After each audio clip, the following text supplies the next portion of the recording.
नमस्कार दोस्तों, ये है ज्ञानधारा चैनल। आइए इस वीडियो में देख लेते हैं टीजीटी सोशल साइंस 2009 का जो परीक्षा हुई थी उसके अंतर्गत भूगोल से संबंधित जो प्रश्न पूछे गए थे उनके बारे में हम लोग देख लेते हैं। तो आपको बताते चलें, इस वीडियो में हम बात करेंगे कुल 63 भूगोल से जुड़े हुए प्रश्नों के बारे में। तो जो पहला प्रश्न है वो देख लेते हैं। पहला प्रश्न है, भारत पाकिस्तान के मध्य कश्मीर समस्या को लेकर कुल कितने बार युद्ध हुआ?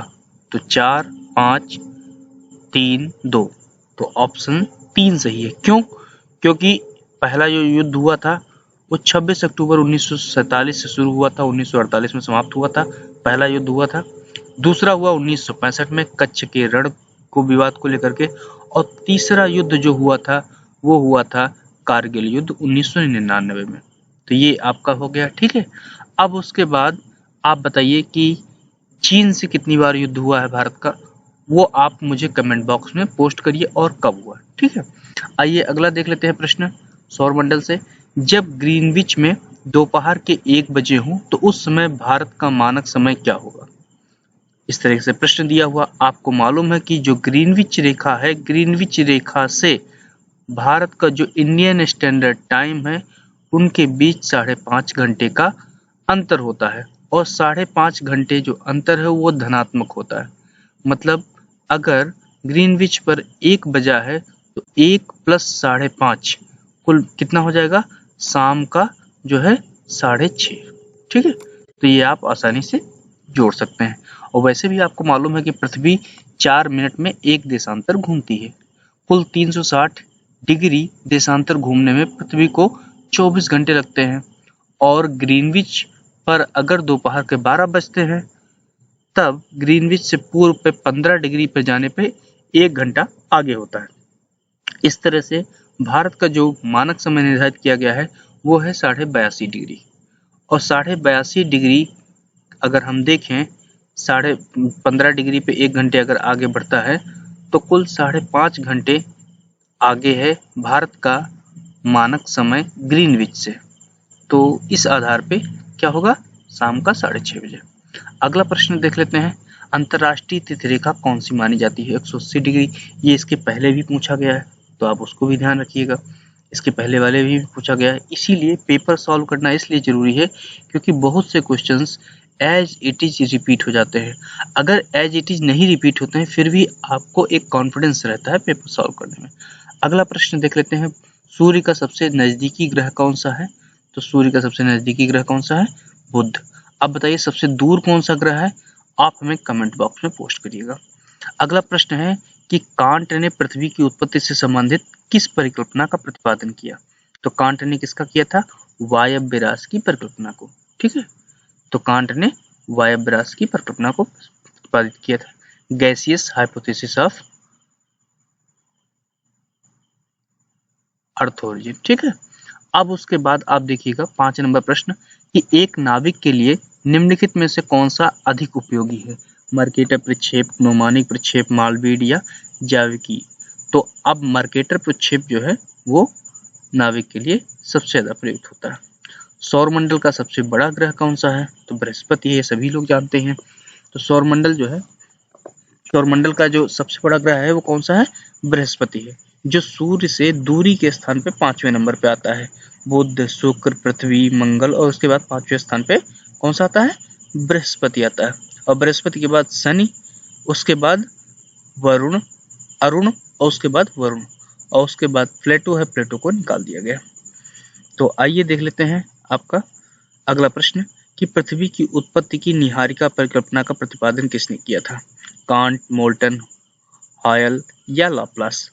तो निहारिका परिकल्पना के प्रतिपादन किसने किया था? लाप्लास महोदय ने किया था। लाप्लास एवं रास महोदय ने। इसी तरह से जो गैसीय परिकल्पना हमने आपको बताया किसने किया था? कांट महोदय ने किया था। होयल ने किसने क्या किया था? सुपरनोवा परिकल्पना का किया था। और उसके बाद जो है मोल्टन महोदय ने जो है, और चैम्बरलिन ने ग्रहण परिकल्पना का प्रतिपादन किया था, ठीक है। और जो डॉक्टर वान वी सैकर है उन्होंने निहारिका मेघ परिकल्पना की जो है प्रतिपादन किया था। अब उसके बाद हम लोग देख लेते हैं, अगला प्रश्न देख लेते हैं। तो अगला प्रश्न जो है वो है, ज्वालामुखी उद्गार के निम्नलिखित प्रकारों में से कौन सा एक विस्फोटक नहीं होता है। अब ये देखिएगा, यहाँ नहीं पूछा गया वल्केनियन, स्ट्राम्बोलियन, पीलियन या हवाईयन। तो और हवाईयन को छोड़ के और जितने भी हैं वो सभी क्या हैं, एक्टिव वोल्केनोज हैं। तो जो हवाई तुल्य ज्वालामुखी है उसका जो उद्गार है वो शांत होता है तथा विस्फोट बहुत कम होता है। अगला प्रश्न है जिसमें सूची मिलाना है, एक तरफ दिया हुआ है स्थल रूप, दूसरी तरफ दिया हुआ प्रक्रिया की किस प्रक्रिया द्वारा यह स्थल रूप बनते हैं। तो निक पॉइंट कैसे बनता है, आपको मालूम है कि नदी के पुनर्जीवन की अवस्था में निक पॉइंट बनता है, ठीक है। घोल रंध्र, सिंक होल जिसे कहते हैं, वो कास्ट प्रक्रिया में बनता है। अधिकेंद्र भूकंप के द्वारा बनता है। तो अधिकेंद्र वो बिंदु होता है जहां पर जो है क्या होता है, सबसे पहले भूकंपीय तरंगें अनुभव की जाती है। अब उसके बाद जलोढ़ पंख नदी जो है प्रक्रिया द्वारा बनता है। तो इन सबको आप आसानी से मिला देंगे, पहले का चौथा, तो ये चौथा वाला आप देखिएगा, ये पहले का ये चौथा, हाँ तो चौथा वाला आपका जो है देखना मिला लेना है, ये 4 नंबर, ठीक है। यहाँ पे आपका ये गलत दिया हुआ है, ठीक है। अब जो है हम लोग देखते हैं 14 नंबर प्रश्न कि दक्षिणी भारत के सर्वोच्च शिखर का क्या नाम है। दक्षिणी भारत का जो सर्वोच्च शिखर है वो है अन्नाई मुडी, और उसकी जो ऊंचाई है समुद्र तल से वो है 2695, और जो दूसरी सबसे ऊंची चोटी है उसका नाम है दोद्दा बेटा, जो कि 2670 मीटर ऊंची है, ठीक है। और इसके बाद आती है महाबलेश्वर, जो कि 1438 मीटर ऊंची। अब पूर्वी घाट की जो सबसे ऊंची चोटी वो कौन सी है, आप बताइएगा। तो पूर्वी घाट की जो सबसे ऊंची चोटी है वो है महेंद्रगिरी, जो कि 1501 मीटर ऊंची।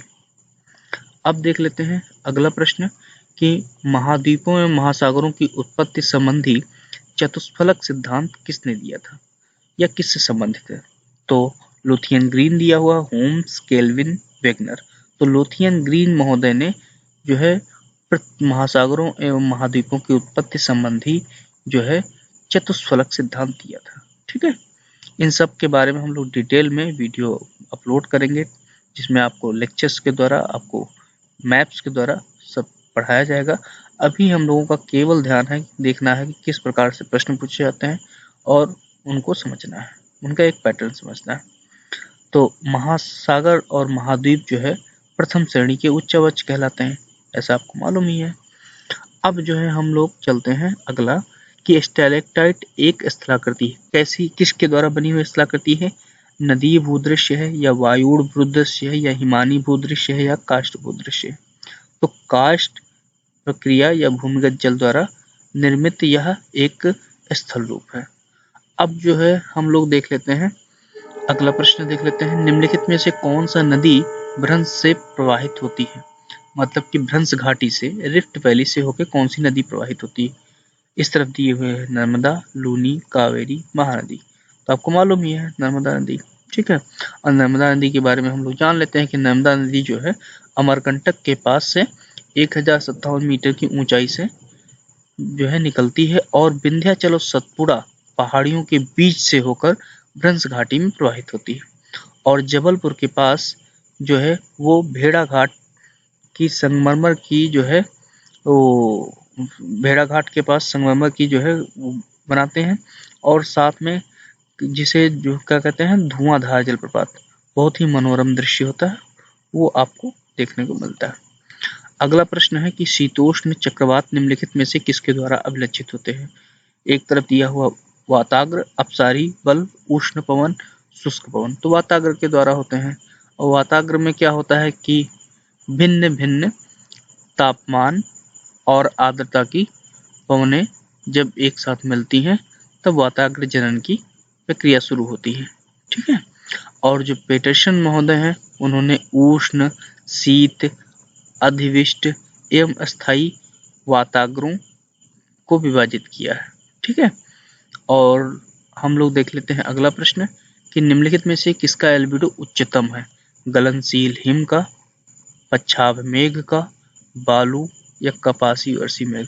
तो गलनशील हिम का जो है एल्बिडो सबसे अधिक होता है और उससे भी ज्यादा होता है क्या, जो बिल्कुल ताजी बर्फ गिरी हुई होती है। अगला प्रश्न है कि एनीमोमीटर का प्रयोग किसके लिए किया जाता है? वायु दाब के लिए, तापक्रम के लिए, समुद्री धाराओं की गति के लिए या पवन की गति के लिए? तो पवन की गति को नापने के लिए एनीमोमीटर का उपयोग किया जाता है। अगला प्रश्न जो है हम लोग देख लेते हैं। अगला प्रश्न है कि दक्षिणी दोलन, सदर्न ऑसिलेशन कहते हैं दक्षिणी अमेरिकी तापमान तथा मानसूनी पवनों के बीच संबंध को कहते हैं, या फिर उसके बाद जो दूसरा दिया हुआ है कि दक्षिणी अमेरिकी तापमान या वायुभार के बीच घनिष्ठ संबंध को, या प्रशांत महासागरीय वायुभार एवं हिंद महासागरीय वायुमंडल के मध्य घनिष्ठ संबंध को, या दक्षिणी अमेरिकी वायुभार या मानसूनी पवन के बीच घनिष्ठ संबंध को। तो एल नीनो की घटना जब भी होती है मानसून कंडीशन में, तो आपको मालूम ही है कि प्रशांत महासागर जो वायुभार होता है और हिंद महासागर को वायुभार होता है, उसके बीच घनिष्ठ संबंध होता है।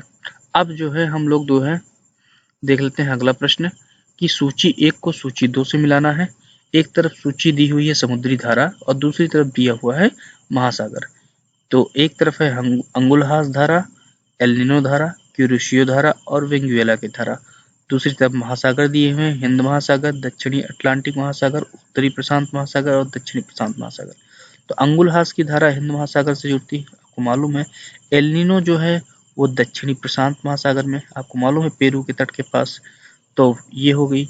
अब उसके बाद जो है क्यूरिशियो की धारा जो है उत्तरी प्रशांत महासागर के पास, जापान के पास से प्रवाहित होती है, और वेनेजुएला की धारा जो है दक्षिणी अटलांटिक महासागर, अफ्रीका के पश्चिमी तट से होकर प्रवाहित होती है। तो इन सबको आप आसानी से मिला सकते हैं, ठीक है, मिला लीजिएगा। अगला प्रश्न है कि सुनामी क्या है? ये ज्वारीय तरंगे हैं, तटीय तरंग लहरें हैं, भूकंप द्वारा उत्पन्न तरंगे हैं, या स्वच्छ जलधारा है? तो आपको मालूम है कि जो सुनामी है वो जो शब्द है वो जापानीज शब्द है, और ये जो है भूकंप समुद्री सतह के नीचे उत्पन्न होने वाली भूकंपीय तरंगे हैं। अगला प्रश्न है कि निम्न नगरों एवं उनकी नदियों के जोड़े दिए हुए हैं, ठीक है। अब उन जोड़ों को क्या करना है, बताना है कि कौन सा जोड़ा गलत दिया हुआ है। तो लंदन टेम्स नदी किनारे मालूम ही है, पेरिस सीन नदी किनारे है, न्यूयॉर्क मिसिसिपी नदी के किनारे नहीं है। ये है किसके किनारे? हडसन नदी के किनारे, और दिल्ली यमुना नदी के किनारे है। तो यहाँ पर ये न्यूयॉर्क जो है आपका गलत दिया हुआ। अगला प्रश्न है कि किसी झील के चारों ओर बसा हुआ गांव किस प्रतिरूप में आएगा? तो सभी को मालूम है न्यूक्लिएटेड उसमें आता है या नाभिकीय आता है, ठीक है। अब जो है आपको बताते चलें अगला प्रश्न कि सारगैसो सागर है, ये इसके पहले भी प्रश्न पूछा जा चुका है जो हम लोगों ने सॉल्व किया था, कि यह क्या है? सागरीय वनस्पति का एक क्षेत्र है। ऑप्शंस और कौन कौन से दिए हैं? ठंडा सागर है, उष्ण एवं खारा सागर है, शांत सागर है, ठीक है। तो अब अगला प्रश्न हम लोग देख लेते हैं कि 26 दिसंबर 2004 को सुनामी से भारत का कौन सा भाग पूर्णतः सागर में डूब गया था? ये प्रश्न पूछा गया। ऑप्शंस दिए हुए हैं इंदिरा पॉइंट या पिग्मेलियन पॉइंट, टेरेसा, कैमोर्टा या कटचल। तो इंदिरा पॉइंट जो भारत का सबसे दक्षिणतम सुदूरतम बिंदु है, वो जो है 26 दिसंबर 2004 को जो सुनामी आई थी हिंद महासागर में, उसके कारण पूरी तरह से डूब गया था। अब जो है हम लोगों ने ये देख लिया। अब उसके बाद अगला प्रश्न देख लेते हैं।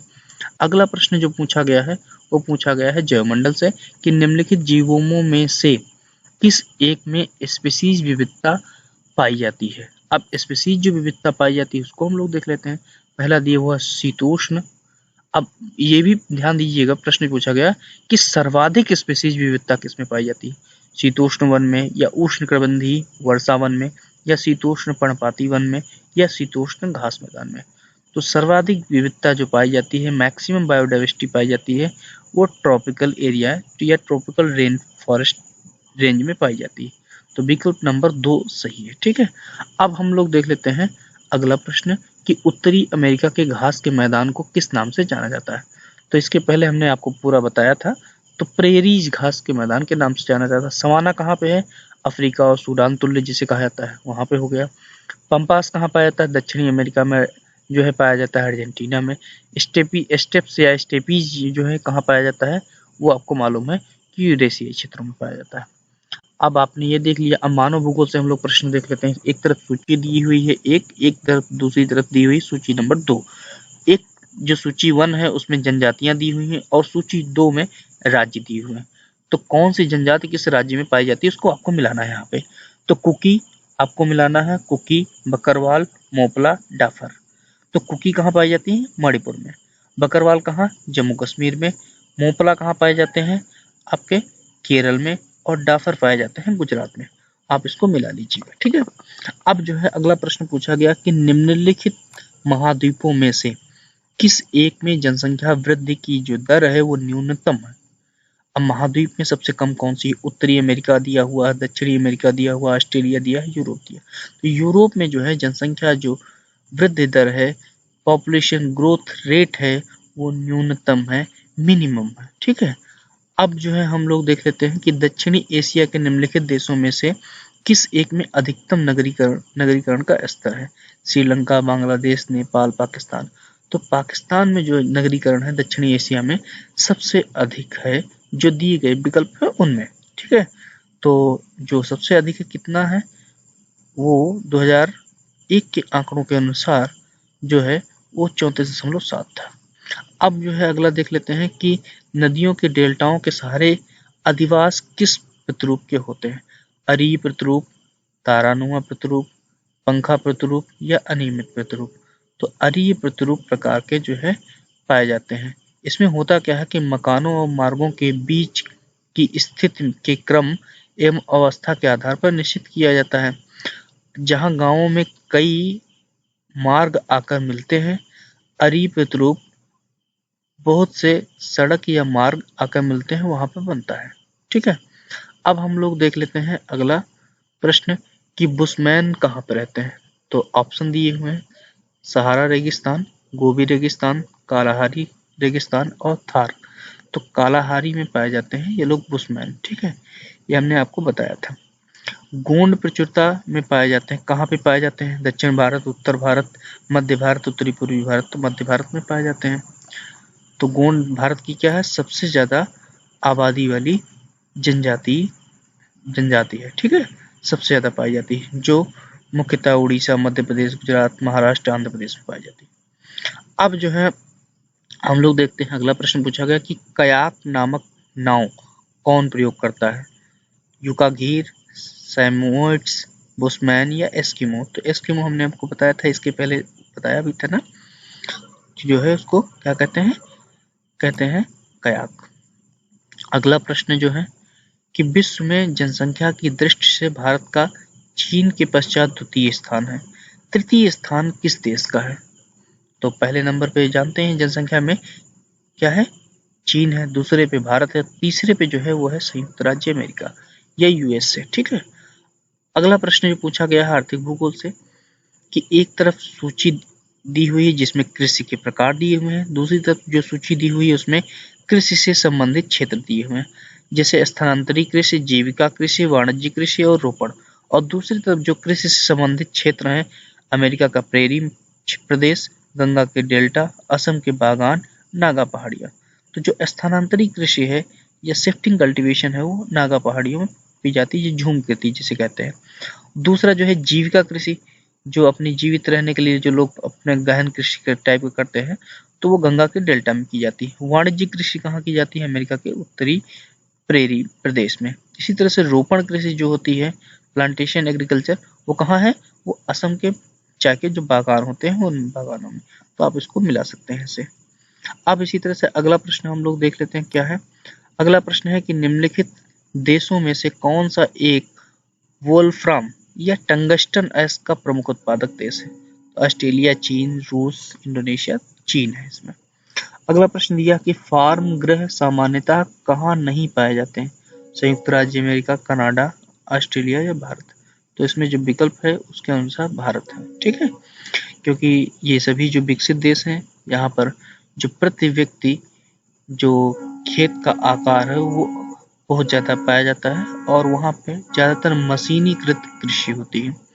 अगला प्रश्न जो है पूछा गया कि ग्रामीण अधिवासों में किस प्रकार के व्यवसायों की प्रधानता रहती है। तो ग्रामीण में ज़्यादातर प्राइमरी एक्टिविटीज होती हैं, प्राइमरी इकोनॉमिक एक्टिविटीज होती हैं, और जो शहरी क्षेत्र होते हैं उनमें तृतीयक और चतुर्थक ज़्यादातर होते हैं, द्वितीयक भी होते हैं। तो अब देख लेते हैं अगला प्रश्न कि संयुक्त राज्य अमेरिका का कौन सा औद्योगिक प्रदेश मिशिगन झील के दक्षिण में स्थित है। तो मिशिगन झील के दक्षिण में कौन सा स्थित हो सकता है। जो 4 विकल्प दिए हुए हैं उनमें से बताइएगा। न्यू इंग्लैंड, शिकागो गैरी प्रदेश, अल्बामा प्रदेश, उत्तरी अप्लेशियन प्रदेश। तो मिशिगन झील के दक्षिण में स्थित औद्योगिक नगर कौन सा है। शिकागो, डेट्रॉयट, गैरी, ये जो है ये क्षेत्र स्थित है। अब जो है हम लोग देख लेते हैं अगला प्रश्न जो भारत भूगोल से है कि भारत में निम्नलिखित में से कौन सा राज्य युग्म तंबाकू का प्रमुख उत्पादक क्षेत्र है। तो तंबाकू सबसे ज्यादा कहाँ है, वो ऑप्शन दिए हुए 2 राज्यों को बताना है, आंध्र प्रदेश एवं गुजरात। तो आंध्र प्रदेश में सबसे ज्यादा होता है, आंध्र प्रदेश गुजरात ही है। ठीक है, तो अब देख लेते हैं अगला प्रश्न। अगला प्रश्न जो पूछा गया है उसको देख लेते हैं। जनगणना 2001 के अनुसार 1991 से 2001 में भारत में अन्य राज्यों की तुलना में किसमें जनसंख्या वृद्धि दर अधिकतम थी, ये पूछा गया। तो उस समय सब जो अधिकतम थी वो किसमें थी, तमिलनाडु, उत्तर प्रदेश, उड़ीसा और नागालैंड। तो इसमें से नागालैंड में अधिकतम थी, उस समय 64.41% थी। ठीक है, अगला प्रश्न पूछा गया कि राष्ट्रीय राजमार्ग जनसंख्या 2 NH2 किन 2 नगरों को जोड़ता है, मुंबई चेन्नई को, दिल्ली कोलकाता को, कोलकाता मुंबई को या आगरा मुंबई को। तो यहाँ पे आपको देखना है दिल्ली को कोलकाता से, 2 नंबर विकल्प देखना है। अगला प्रश्न पूछा गया है कि दिल्ली और आगरा शहरों से निकलने वाला कूड़ा कचरा तथा गंदा जल प्रदूषित कर रहा है, किस नदी को प्रदूषित कर रहा है। तो आपको मालूम होगा कि उसके किनारे जो नदी होगी उसी करेगा, तो यमुना नदी करेगा, और सब विकल्पों को आपको अलग कर देना है।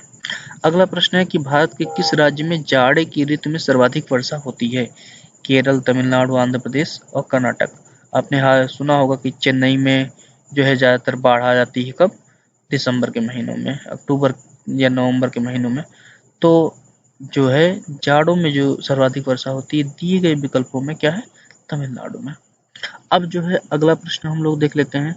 अगला प्रश्न जो पूछा गया है कि असम में स्थानांतरी कृषि को क्या कहते हैं। तो उसको झूम कृषि या फिर झूम कल्टीवेशन या शिफ्टिंग कल्टीवेशन के नाम से जाना जाता है।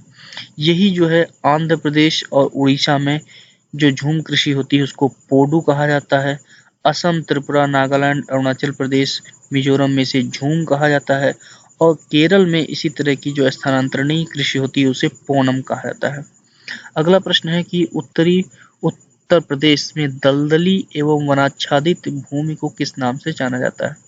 मतलब उत्तर प्रदेश के उत्तरी भाग में जो दलदली और वनाच्छादित भूमि होती है उसको किस नाम से जाने जाते हैं, खादर, बांगर, भाभर या तराई। तो तराई कहा जाता है।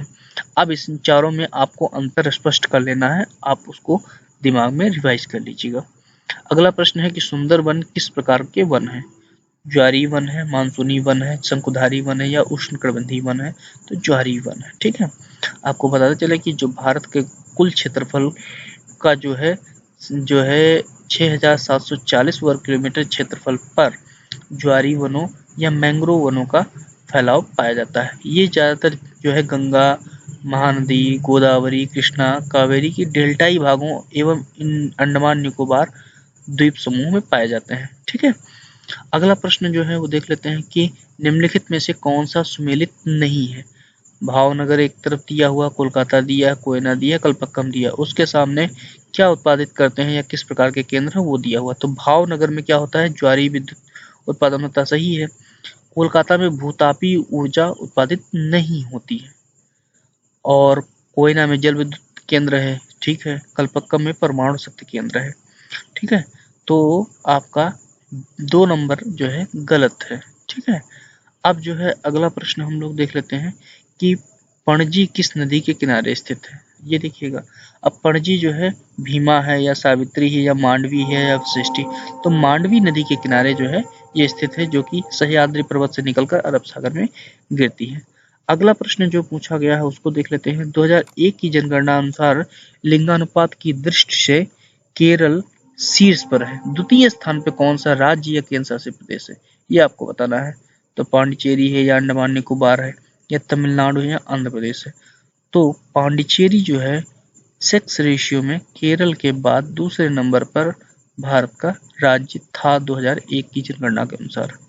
और आपको ये भी बताते चले कि जो 2011 की जनगणना हुई उसके अनुसार देश का जो लिंगानुपात था वो 943 था, और सर्वाधिक लिंगानुपात 1084 केरल का और सबसे कम लिंगानुपात 879 हरियाणा राज्य का था। अब जो है हम लोग देख लेते हैं कि निम्नलिखित राज्यों में जनसंख्या के अवरोही क्रम, मतलब कि अधिक से कम की ओर में व्यवस्थित करना है, और विकल्प दिए हुए हैं बिहार, उत्तर प्रदेश, पश्चिम बंगाल और महाराष्ट्र। जनसंख्या, कुल जनसंख्या जो है तो सबसे ज्यादा किसमें है, सबसे पहले उसको लगा देते हैं, क्या है वो है उत्तर प्रदेश, मतलब खा से शुरू करेंगे। और उसके बाद दूसरे नंबर पे कौन सा है आपका महाराष्ट्र, तो घा। तो ये दोनों जहां मिल गए, ये देखिए ये वाला मिल गया, ठीक है, तो मिलाते हैं अपने आप मिल जाता है। तीसरे नंबर पे क्या है बिहार और चौथे नंबर पे है पश्चिम बंगाल, आपको मिला देना है। अगला प्रश्न हम लोग देखते हैं कि सर क्रीक विवाद है किस किन देशों के बीच में है, भारत और बांग्लादेश, भारत चीन, भारत म्यांमार या भारत पाकिस्तान। तो भारत और पाकिस्तान के बीच ये विवाद है। अगला प्रश्न जो है 2001 की जनगणना अनुसार निम्नलिखित में से किस राज्य का जनसंख्या का गणतीय घनत्व सर्वाधिक है, उत्तर प्रदेश, केरल, महाराष्ट्र या पश्चिम बंगाल। तो गणतीय घनत्व का मतलब क्या है कि जनसंख्या बटे कुल क्षेत्रफल, ठीक है, मतलब प्रति वर्ग किलोमीटर निवास करने वाली जनसंख्या, ठीक है। तो उसमें जो है पश्चिम बंगाल में उस समय अधिकतम था 2001 की जनगणना के अनुसार, लेकिन जो 2011 में जनगणना हुई उसके अनुसार जो सर्वाधिक है वो बिहार का है 1106, और सबसे कम है अरुणाचल प्रदेश का 17। और आपको ये भी बताते चले कि जो भारत का औसत जो जनघनत्व है वो है 382 व्यक्ति प्रति वर्ग किलोमीटर, और उत्तर प्रदेश का जो जनघनत्व है वो है 829। ये आपको सभी फैक्ट्स आपको जुबान पे रट लेने हैं, कोई भी कॉम्पिटिटिव एग्जाम देंगे आपसे ये पूछे जाएंगे। अगला प्रश्न है कि वह कौन सी नदी है जिसका उद्गम एवं मोहना भारतीय गणराज्य में है, गोदावरी, सतलज, ब्रह्मपुत्र, सिंधु। तो गोदावरी है, ठीक है। अब जो है अगला प्रश्न देख लेते हैं जो विविधा से पूछा गया है कि निम्नलिखित में से किसने इस विचार का समर्थन किया था कि राज्य स्थल से संलग्न एक जीव है। तो रेडजल महोदय ने किया था, सभी लोगों को मालूम है, रेडजल महोदय ने ही राज्य के जैव सिद्धांत का प्रतिपादन किया था। इन्होंने ही संकल्पना दी थी लेबेंसराम की। इसमें उन्होंने राज्य एवं समाज को एक जीवधारी सिद्धांत के रूप में विवेचित किया था, और रेडजल ने नियतिवाद का जो है समर्थक माना जाता है इनको, वो समर्थक थे और कहते थे कि मनुष्य अपने पर्यावरण में परिवर्तन करने में समर्थ है, लेकिन उस पर जो नियंत्रण है मनुष्य पर वो पर्यावरण ही रखता है। अगला प्रश्न है कि निम्नलिखित ग्रीन हाउस गैसों में से किस एक का उत्सर्जन पूर्णतः मानवोद्भवी है, मतलब मानव द्वारा पूर्णतः जो है निष्कासित किया जाता है ग्रीन हाउस गैस।